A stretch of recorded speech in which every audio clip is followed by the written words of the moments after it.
आज इस वीडियो को शुरू करने से पहले हम लोग दानिश सिद्दीकी के बारे में थोड़ा जानेंगे। दानिश सिद्दीकी र्यूटर्स के एक फोटोग्राफर थे। उन्होंने 2018 में पुलिट्जर प्राइज जीता था रोहिंग्या रिफ्यूजी का जो कवरेज किया था उसके कारण। वो अफगानिस्तान स्पेशल फोर्सेज ट्रूप्स के साथ रेड और मिशन का डॉक्यूमेंट करते थे। दानिश सिद्दीकी यही अफगानिस्तान में जो ग्राउंड सिचुएशन है उसको रिपोर्ट करते करते मार दिए गए तालिबान के द्वारा। दानिश सिद्दीकी को जब मारा गया था तब वो अफगानिस्तान स्पेशल फोर्सेज के साथ थे। दानिश सिद्दीकी के जो फोटोज होते हैं वो बिना कुछ बोले बहुत ज़्यादा कह जाते थे। उनके फोटोज ने एंटी सीए प्रोटेस्ट को दिखाया था। उनके फोटोज ने जो ट्रूथ था पैंडेमिक के दौरान उसको दिखाया। दानिश सिद्दीकी ने जिस तरह ग्राउंड रिपोर्टिंग करते हुए अपना जान दे दिया, वो बाकी इंडियंस जो यंग जर्नलिस्ट है उन लोगों को इंस्पायर करेगा कि वो भी ग्राउंड रिपोर्ट करें, ना कि इंडियन टीवी मीडिया की तरह अपने स्टूडियो में बैठ के खाली अफवाह फैलाए। तो बेसिकली आज हम लोग स्पिन बोलदाक एरिया के बारे में डिस्कस करेंगे जहाँ पे ये इंसिडेंट हुआ था और क्या रिसेंट इवेंट्स हुए हैं। स्पिन बोलदाक यानी the land of white desert. इसका पर्शियन में स्पिन का मतलब होता है वाइट और बोलदाक का मतलब होता है डेजर्ट। स्पिन बोलदाक बेसिकली एक डिस्ट्रिक्ट है साउथ ईस्टर्न अफगानिस्तान में। ये पाकिस्तान के साथ अपना बॉर्डर शेयर करता है और ये स्पिन बोलदाक अफगानिस्तान का second most important transit point है। ट्रांजिट पॉइंट बेसिकली वो पॉइंट्स को कहा जाता है जहां से ट्रेड होता है। अफगानिस्तान एक बेसिकली लैंडलॉक्ड कंट्री है और अफगानिस्तान को अगर सी का एक्सेस चाहिए तो उसको बेसिकली पाकिस्तान के थ्रू से ही मिल सकता है। ईरान के थ्रू से भी अफगानिस्तान को सी का एक्सेस मिल सकता है, लेकिन ईरान के साथ अफगानिस्तान का जो बॉर्डर होता है वहाँ पे बहुत ज़्यादा पॉपुलेशन है, वो जगह बहुत ज़्यादा वीरान टाइप का है। और लेकिन पाकिस्तान के साथ जो बॉर्डर शेयर होता है वहाँ पे वो जगह बहुत ज़्यादा पॉपुलेटेड है, इसीलिए वहाँ से लोग जाना प्रेफर करते हैं ज़्यादा। स्पिन बोलदाक को अभी तालिबान क्लेम कर रहा है कि उसने कंट्रोल कर लिया, लेकिन अफगानिस्तान क्लेम कर रहा है कि उसने तालिबान से इसको वापस अपने अंडर ले लिया है।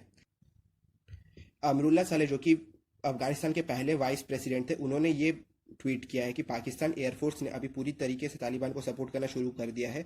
पाकिस्तान एयरफोर्स ने अफगानिस्तान के पायलट को ये मैसेज कन्वे किया है कि अगर आप डूरैंड लाइन जो कि अफगानिस्तान पाकिस्तान का बॉर्डर है उससे आप अगर 10 किलोमीटर पास आए तो आपको शूट डाउन कर दिया जाएगा एयर टू एयर मिसाइल के द्वारा।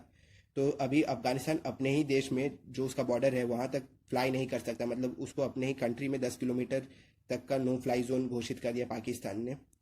अभी तालिबान और अफगानिस्तान गवर्नमेंट में जो डिफरेंस है वो बस एयर पावर का है। अफगानिस्तान गवर्नमेंट के पास एयर पावर है और उनके जो पायलट्स है वो यूएसए से ट्रेंड है, जबकि तालिबान के पास कोई भी एयर पावर नहीं है। लेकिन अभी पाकिस्तान उन लोगों को एयर पावर के द्वारा सपोर्ट करेगा। अफगानिस्तान का जितना भी कमर्शियल एक्टिविटी होता है वो ईस्टर्न साइड में ही होता है, जो कि स्पिन बोल्डक एरिया की तरफ ही है, क्योंकि वहाँ पे पॉपुलेशन ज़्यादा है और वहाँ से वो लोग इजीली अरेबियन सी को एक्सेस कर सकते हैं। अफगानिस्तान पर्शियन गल्फ को भी एक्सेस कर सकता है ईरानियन साइड के थ्रू, लेकिन वहाँ पे पॉपुलेशन उतना ज़्यादा नहीं है, इसीलिए सबको प्रेफर करते हैं अफगानिस्तान में कि वो लोग ये स्पिन बोल्डक एरिया के थ्रू अरेबियन सी को एक्सेस करें। बेसिकली अफगानिस्तान के 5 सबसे इंपॉर्टेंट ट्रांजिट रूट्स हैं जो पाकिस्तान के थ्रू होते हुए जाते हैं। इसमें से पहला है हेरात, दूसरा है फरा, तीसरा है कुंडूस, चौथा है टोर्रम जो कि खाइबर पास में है और पांचवा है स्पिन बोल्डक। स्पिन बोल्डक सबसे ज़्यादा बिजिएस्ट ट्रांजिट पॉइंट है अफगानिस्तान और किसी भी उसके नेबर कंट्री के द्वारा। यहाँ पे एक दिन में अप्रॉक्सीमेटली 900 से 1100 ट्रक्स गुजरते हैं। तालिबान ने बेसिकली फरहा, कुंडूस और हेरात को कैप्चर कर लिया है और ये तीनों ट्रांजिट पॉइंट को कैप्चर करने के बाद अब उसका नेक्स्ट पॉइंट है स्पिन बोल्डक के ऊपर। स्पिन बोल्डक को वो लोग बहुत जल्दी कैप्चर कर लेंगे, इसका चांसेस कम है, क्योंकि अफगानिस्तान में अपने जो आर्मी मेंस है उनको यहाँ पे पूरी तरीके से डिप्लॉय कर दिया है। और तालिबान के लिए ये टोर्रम जो कि खाइबर पास के थ्रू से है वो उसको कैप्चर कर पाना डिफिकल्ट होगा एज कम्पेयर टू स्पिन बोल्डक, क्योंकि टोर्रम में जो टेरेन है वो बहुत ज़्यादा फेवरेबल नहीं है तालिबान को और पाकिस्तान भी वहाँ पे उतना ज़्यादा हेल्प नहीं कर सकता जितना वो स्पिन बोल्डक में अपने एयर पावर के थ्रू कर सकता है। अफगानिस्तान को बेसिकली वहाँ पे जो वॉरलॉर्ड्स है वो लोग चलाते हैं। वॉरलॉर्ड्स अपने आप को फाइनेंस करने के लिए एक्सटॉर्शन, ठगरी और हेरोइन ग्रो करते हैं। इससे वो लोग इजीली फाइनेंस कलेक्ट करते हैं। तालिबान स्पिन बोल्डक को इसलिए कब्जा करना चाहता है क्योंकि स्पिन बोल्डक एक ट्रांजिट पॉइंट है, वहां से जो भी ट्रक्स जाएंगे उनसे तालिबान टैक्स लेगा वहां से जाने का। तालिबान ने अभी हाल फिलहाल में हजारास को टारगेट करके मारना शुरू किया, क्योंकि हजारा तालिबान के वर्जन ऑफ इस्लाम को नहीं मानते हैं। तालिबान ने अभी बदख्शान में रह रहे नेटिव किर्गिज को फोर्स किया कि वो लोग तालिबान के वर्जन ऑफ इस्लाम को फॉलो करें, नहीं तो वो लोग इस जगह को छोड़ के चल जाए। बदख्शान में वखान कॉरिडोर है और वखान कॉरिडोर इंडिया के ऑफिशियल मैप में इंडिया के साथ बॉर्डर शेयर करता है। अमेरिका ने ऑपरेशन एलाइज रिफ्यूज के तहत अफगानिस्तान में 2500 नेटिव अफगान्स को रेफ्यूज देने का वादा किया है। ये सब जो अफगान रेफ्यूजी है ये लोग ने अमेरिका को वॉर ऑन टेरर में हेल्प किया था। इन्होंने बहुत सारे जो अफगान कोड्स रहते हैं उन लोगों को डिकोड करके इंग्लिश में इन लोगों को बताया था, प्लस इन लोगों को जो वहाँ का जियोग्राफी था वो उसके बारे में भी जानकारी दिया था।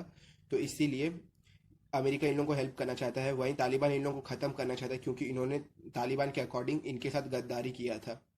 बेसिकली ये कोई सेंट्रल एशिया के कंट्री में ही इन लोगों को सेटल करेंगे। पाकिस्तान के ईस्टर्न बॉर्डर में जो कि इंडिया से लगता है और वेस्टर्न बॉर्डर जो कि अफगानिस्तान से लगता है, दोनों में प्रॉब्लम्स है। ईस्टर्न बॉर्डर में जो प्रॉब्लम्स है वो पाकिस्तान ने खुद क्रिएट किया है। पाकिस्तान ने कश्मीर के उसका जो इलीगल क्लेम है उसके कारण ये सब प्रॉब्लम्स हुआ है ईस्टर्न बॉर्डर में। लेकिन वेस्टर्न बॉर्डर में जो प्रॉब्लम है वो अफगानिस्तान के द्वारा लाया गया है। अफगानिस्तान में चाहे कोई भी रेजिम हो, अफगान गवर्नमेंट का या फिर तालिबान का, किसी ने भी डूरैंड लाइन को फॉर्मली एक्सेप्ट नहीं किया है। तालिबान जब वहां पे रूल करता था तब भी तालिबान ने इसको एक्सेप्ट नहीं किया और कभी भी इसको एंडोर्स नहीं किया कि डूरैंड लाइन अफगानिस्तान और पाकिस्तान का ऑफिशियल बॉर्डर है। डूरैंड लाइन को कोई भी अफगानिस्तान का रेजिम ने एक्सेप्ट इसलिए नहीं किया क्योंकि डूरैंड लाइन पख्तून ट्राइब के एरिया से होकर गुजरता है और ये पख्तून्स को दो कंट्री में बांट देता है। और तालिबान कभी ये नहीं चाहेगा कि जो पख्तून उसके लिए फाइट करते हैं वो दो अलग अलग कंट्री में बट जाए। वो लोग हमेशा ये चाहेंगे कि सारे पख्तून एक साथ यूनाइट होकर एक कंट्री में रहे, इसलिए उन्होंने कभी इसको एक्सेप्ट नहीं किया है। पाकिस्तान में जो खुर्रम है, क्वेटा है और खैबर है, ये तीनों रीजन पहले अफगानिस्तान का हुआ करता था। लेकिन ब्रिटिश ने जब यहाँ पे पार्टीशन किया डूरैंड लाइन के थ्रू, ये सारे टेरिटरीज इंपीरियल इंडिया को दे दिया गया। पाकिस्तान अभी तालिबान को इसीलिए सपोर्ट कर रहा है कि पाकिस्तान एक एग्रीमेंट साइन करवा ले तालिबान से जिसमें वो डूरैंड लाइन को ऐसे इंटरनेशनल बॉर्डर एक्सेप्ट कर लिए। लेकिन इसका होने का चांस कम है, लेकिन पाकिस्तान फिर भी ट्राई कर रहा है कि वो तालिबान को किसी ना किसी तरीके से जो उनका वेस्टर्न बॉर्डर है डूरैंड लाइन को एक इंटरनेशनल बॉर्डर की तरह से रिकॉग्निशन दिलवा दे। और स्पेन बोल्डा जो एरिया है वो गेटवे है कांधार का और पाकिस्तान में ये चमन और क्वेटा के लिए गेटवे है। आज थोड़ा अफगानिस्तान के हिस्ट्री के बारे में भी जान लेते हैं। 1879 में सेकेंड एंग्लो अफगान वॉर हुआ था। ये वॉर तब के ब्रिटिश इंडिया के साथ अफगानिस्तान के आमिर का हुआ था। तब अफगानिस्तान के आमिर थे, आमिर यानी किंग थे अब्दुल रहमान खान। इस वॉर में ब्रिटिश डोमिनेटिंग पोजीशन में थे as compare to Abdul Rahman Khan. इस वॉर में ना ही ब्रिटिश पूरी तरीके से जीते और ना ही अफगान के जो आमिर थे वो पूरी तरीके से हारे थे। और इसी के कारण एक एग्रीमेंट साइन हुआ था और यही एग्रीमेंट बाद में 1893 में डूरैंड लाइन का फॉर्मेशन करता है। 1893 में मॉर्टिमर डूरैंड ने एक लाइन बनाया था जो तब के ब्रिटिश इंडिया को सेपरेट करता था अफगानिस्तान के साथ।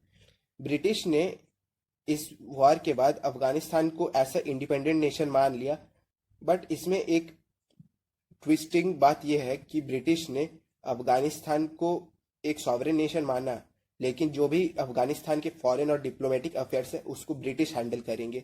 तो मतलब ब्रिटिश ने बस अफगानिस्तान को ऐसे ही दिखाने के लिए एक इंडिपेंडेंट स्टेट की तरह रिकॉग्नाइज कर लिया, लेकिन जो भी अफगानिस्तान के फॉरेन और डिप्लोमेटिक अफेयर्स थे वो ब्रिटिश हैंडल करता था। और इसका कारण ये था क्योंकि तब के टाइम में 19th सेंचुरी में अफगानिस्तान का डायरेक्ट बॉर्डर रशिया के साथ शेयर होता था और तब ब्रिटिश को ये डर था कि रशिया अपने राजदूत को अफगानिस्तान में भेज के अफगानिस्तान के आमिर को अपने साइड ला सकते हैं। इसीलिए जो भी डिप्लोमेटिक और फॉरेन अफेयर्स थे वो ब्रिटिश ने अपने हाथों में रखा।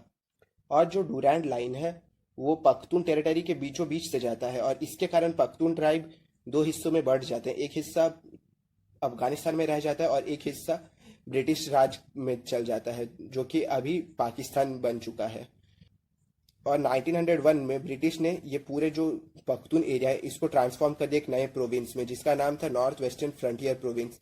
पहले ये पंजाब के अंडर में गवर्न किया जाता था, लेकिन 1901 के बाद से इसको नॉर्थ वेस्ट फ्रंटियर प्रोविंस के नाम से गवर्न किया जाने लगा। और एक और बात नोट करने का यह है कि ब्रिटिश ने अफगानिस्तान के साथ जो ट्रीटी किया उसके अंडर में ब्रिटिश ने खुर्रम, क्वेटा और खैबर जैसे जो अफगानिस्तान के टेरिटरीज थे उसको अपने अंदर शामिल कर लिया और यही टेरिटरीज अभी पाकिस्तान में है। तो अफगानिस्तान को एक तरह से लगता है कि उसके साथ धोखा हुआ है और ये टेरिटरीज उसको वापस चाहिए पश्तून एरिया वाले, इसीलिए वो कभी भी डूरैंड लाइन को मानते नहीं है। और हिस्ट्री का एक और अगर आपको किस्सा सुना हो तो कांधार जो कि अफगानिस्तान में है वो इंडियन सब कॉन्टिनेंट के लिए बहुत ज़्यादा इंपॉर्टेंट है, ना सिर्फ ब्रिटिश टाइम से बल्कि मुगल टाइम से भी। और हुमायूं को जब दिल्ली में शेरशाह सूरी ने हरा दिया था तो हुमायूं ने अपनी फैमिली को लेकर कांधार और काबुल में चल गए थे। अकबर कुछ दिनों के लिए कांधार में रहे थे और वो वहाँ पे बड़े हुए थे। फिर बाद में मुगल ने कांधार को अपने कंट्रोल में कर लिया और 17वीं सेंचुरी में सफाविद एम्पायर जो कि ईरान का एम्पायर था उसने मुगल को डिफीट किया और कांधार को अपने अंडर में ले लिया और उसके बाद से ये कभी भी मुगल के अंडर नहीं गया। मुगल ने शाहजहां के अंडर में 3 सीजेस कंडक्ट करवाए थे कांधार के ऊपर, बट तीनों के तीनों फेल हो गए थे। पहला दोनों औरंगजेब के अंडर में 1649 से 1653 तक करवाए गए थे और थर्ड टाइम एक और सीज करवाया गया था और तब मुगल ने अपने सबसे लार्जेस्ट आर्मी उतारा था। इस आर्मी को लीड कर रहे थे शाहजहां के बेटे दारा शिकोह, लेकिन इस बार भी मुगल फेल हो गए कांधार को अपने अंडर में करने में। और बाद में चल के अहमद शाह अब्दाली जो कि अफगानिस्तान में अहमद शाह दुरानी के नाम से जाने जाते हैं, उसने कांधार के ऊपर अपना कंट्रोल किया और कांधार को अपना कैपिटल बनाया और यहीं से उसने इंडिया में 1761 में चढ़ाई किया था जो कि थर्ड बैटल ऑफ पानीपत के नाम से जाना जाता है, जिसमें उसने मराठा को हराया था। तो इसी के साथ ये वाला वीडियो एंड करता हूँ। आज अफगानिस्तान के बारे में बहुत ज़्यादा हम लोगों ने डिस्कस कर लिया, हिस्ट्री भी जान ली और जो प्रेजेंट का सिचुएशन है उसके बारे में भी जान लिए। होप करता हूँ कि आप लोगों को ये वीडियो अच्छा है और इन्फॉर्मेटिव लगा होगा। अगर आप लोगों को ये ऐसे वीडियोस अच्छे लग जाएं तो इस चैनल को सब्सक्राइब करिए और भी इस तरह के वीडियोस देखने के लिए।